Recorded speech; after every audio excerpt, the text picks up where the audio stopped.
3, 2, 1. All right. So with pitching, I do want to just mention something that people had talked about in terms of like the timing and the pace of how this all is. When I was learning to key, especially at the all-day conventions, it is fast. It is really, really fast. Like I would get almost yelled at of just like, all right, as soon as the call in, find the page, do it, like even before everyone has turned the page, like get it and go. And that's just because that's how I was taught. When we're doing this at the local sing, that's just kind of how it is, and some people have found that intimidating. So as we are going around tonight and practicing, just take time. It's okay to have like dead time. It's okay to take 10 seconds and just sort of like look at it and think through it and whatever. But there are a lot of very different ways to pitch. There are a lot of very different methods and things that work for people. The front matter of the Sacred Harp of the new edition has about a page talking about keying. It's worth reading. But I'm just going to sort of talk through my method of how I do it. So let's take a look at 7 in the Shenandoah Harmony. Let's take a look at 7 on the bottom, which is Winchester. It's just a nice, slow, easy song. So when the call comes, 7 bottom, I'm going to look at this, and the first thing I'm going to do is look at the tenor line. If you're a treble, look at the treble line, but everyone else, look at the tenor line, and I'm looking for the highest note that the tenors sing, which is that fa above the word incline. So that's the fa above the octave. That's the 4th above the octave. And so I want to make sure that that note is comfortable for me to sing. Now, comfortable for me to sing is a very wide interpretation, right? Because comfortable for me may not be comfortable for the person sitting next to me. That depends on the mixture of groups. That depends on, is it a long day, after work when our voices are already kind of halfway gone? Is it first thing in the morning warming up? Are we sitting in sections with mixed voices where people are singing up or down an octave? But comfortable for me. So some people can just hit the highest note from there. For me, I have to start at the bottom and work my way up. So if I know I want to hit that fa, I'm just going to sing a tonic. I'm just going to pick fa. I have no idea whether that'll work or not, but we'll just take that as our tonic fa. And I will climb up the scale. So I'll go fa, la, so, fa, la, fa. That's too high. I have to really push for that. So I'm going to go back down to that tonic, fa, fa, and I'm going to slide down. And it's kind of weird how, like, a lot of us here who have some experience pitching, we will actually like turn a dial. We will actually mime like fa, fa. So I'm going to try it again. Fa, la, so, fa, la, fa, la, fa. Okay, cool. That's perfect. Fa. And now I'm just going to sing that fa, that tonic, as loud and clearly as I can and push it out. Fa. That's the oboe in the orchestra, right? Everyone should hear that. Now, just to double check, I'm going to now look down to the bass line. And I'm going to look at the lowest bass note, which is the so below that. So fa, so. That's okay. There's a little basementy, but it's doable. So that's okay. And now here's the important part. So once you found that, you can sound it at all-day conventions where people are experienced, like huge sections of dozens of people. Sometimes all they need is that tonic. But certainly for any smaller groups, we want to. I'm going to now give every section their starting note. So I'm going to look back at the first measure. Fa, la, sol, la, fa. And I also, just as a politeness, courtesy thing, as I'm giving those notes, I will point at the sections. Right? So like fa, sol, sol, fa. So let's just try, we're singing 7 bottom. And let's just try singing through the shapes just with that. Fa, sol, la, 1, 2. So, fa.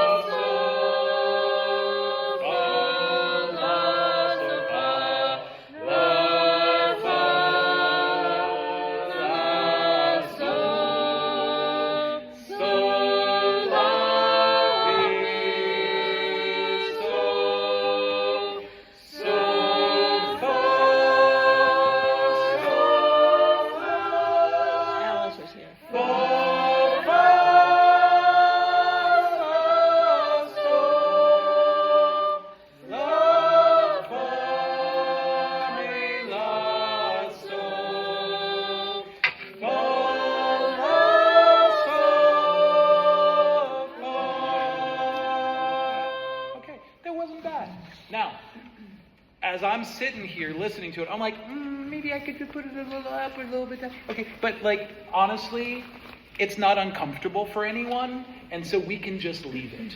And that is a real, like, you know, unless, if it is egregious, if it is painful for you to hit a note, if it is impossible for you to hit a note, you can look at the key, you can be like, please, please. And at that point we can be like, all right, you know, let me go back and slide up or slide down or something. But if you're just like, I would pitch that a little bit higher if I could, it doesn't matter. Let it be. It's going to be done in 90 seconds anyway, right? Just keep your feelings to yourself.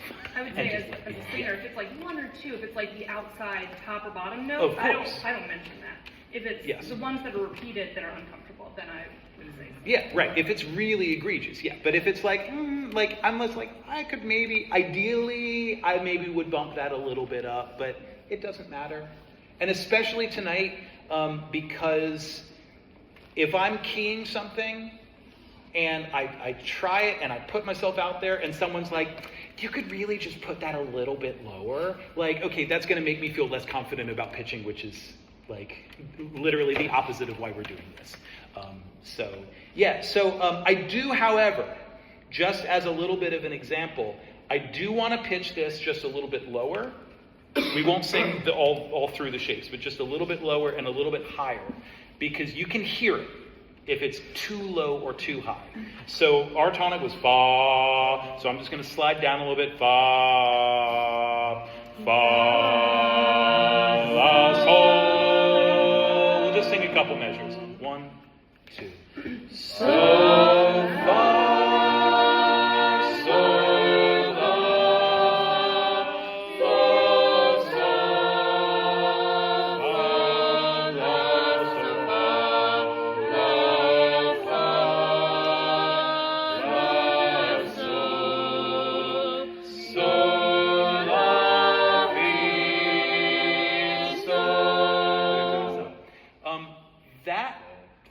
There is a qualitative difference. There is a noticeable difference. There were a couple chords, especially in the alto parts, where I was like, ooh, it feels muddy, right? It feels kind of boomy. I feel like altos are the canary in the coal mine. Right. So like, I'm not, like, that wasn't bad, right? Like, that wasn't, like, we can all manage to get through that. Again, basses, thank you for your patience. But you can hear it if it's a little too low. Fa, fa, and I'm going to sing it, and I'm just going to pitch just a little too high. We won't go to those super high notes, but fa, fa, la, so, fa, so, la, fa, so, fa, 1, 2, so.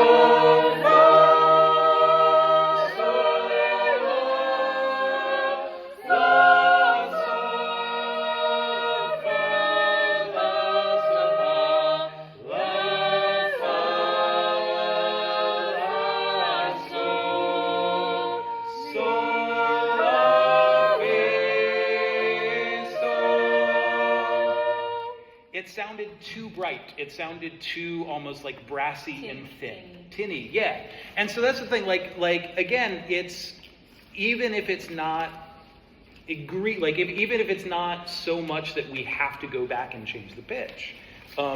you can kind of hear it. If it's too low, you can tell. If it's a little too high, you can tell. It's not bad, right? But when you get it right perfect, you can really hear it. Every single part just pops. And I like to just give myself a pat on the back at that point. You can, and some of these, as we go through them, if there are tunes that you know really well, you can almost get like a sense memory of it. Like if you listen to a pop song over and over and over again, you know what note to start on. And Idumea, I know what note to start on. So just very quickly, as just another sort of illustrative example, let's take a look at 305. With "Though Dark Be My Way," and I just want to show how we do the starting notes, because the starting notes in this tune are a little different. So again, my method is I'm going to look at the tenor note, or the tenor part. I'm going to look for the highest note in the tenor part. Again, trebles, look at the treble part and find the highest note there. For everyone else, look at the tenor part. Tenors, we should be able to sing that comfortably. Altos, that note should comfortably be in your chest voice. Basses, maybe your range goes high enough where you can sing, where you can hit that note. If not, that's okay. But that's the so in the second system, in the second measure right above cis terms.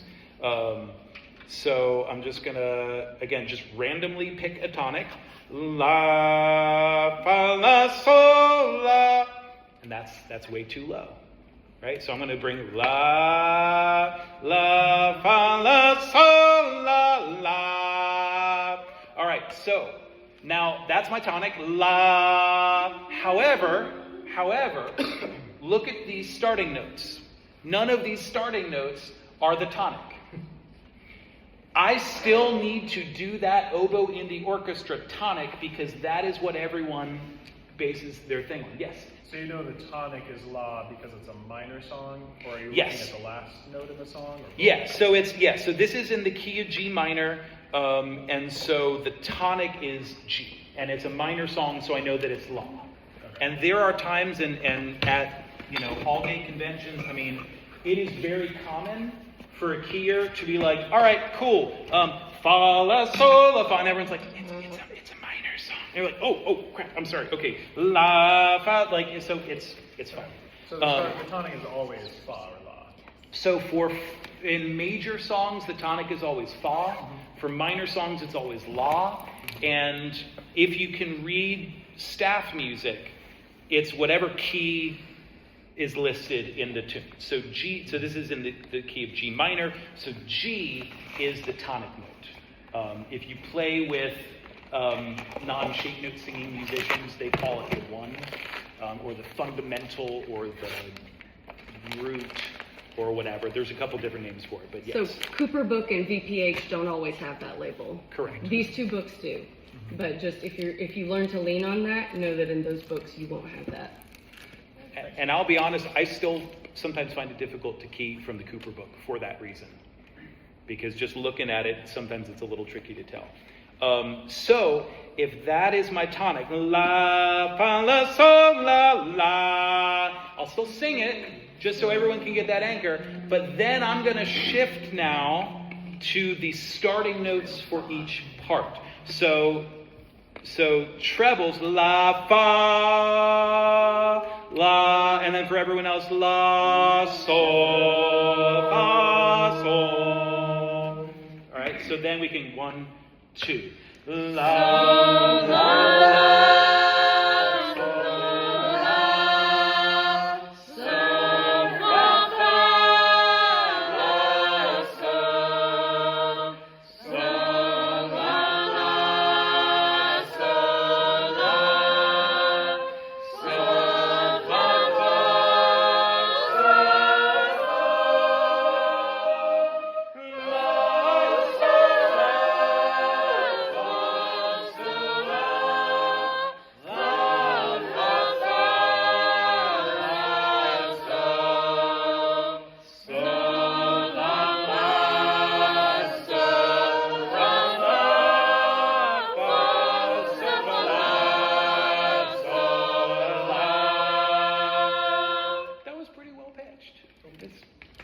and it sounded nice, right, in all the parts. So, to recap, take a look when you flip open whatever you want to call or whatever someone else is calling.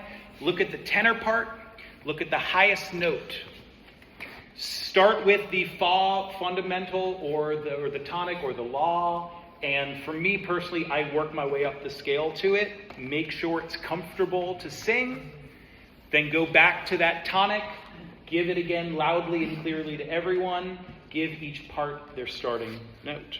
I think that's about it. So again, just for those of you that were sort of trickling in, because tonight's session is really about practicing and developing the skill, please just be patient. Give people space to try some stuff out. We can have a couple seconds of dead time while we're thinking. If it's just like, oh, well, maybe we could have just be nice and be encouraging, and just give people tries. So the default usually is that there's one person keying, and then as we go around and call, that person will give the pitch unless the leader wants to specifically key it themselves. The opposite will be true tonight. So if you are calling something, we're going to assume that you're going to pitch it yourself. If you do not feel comfortable with that, that's totally fine. Just say, Matt, can you give me a pitch? I'll take a key or something like that.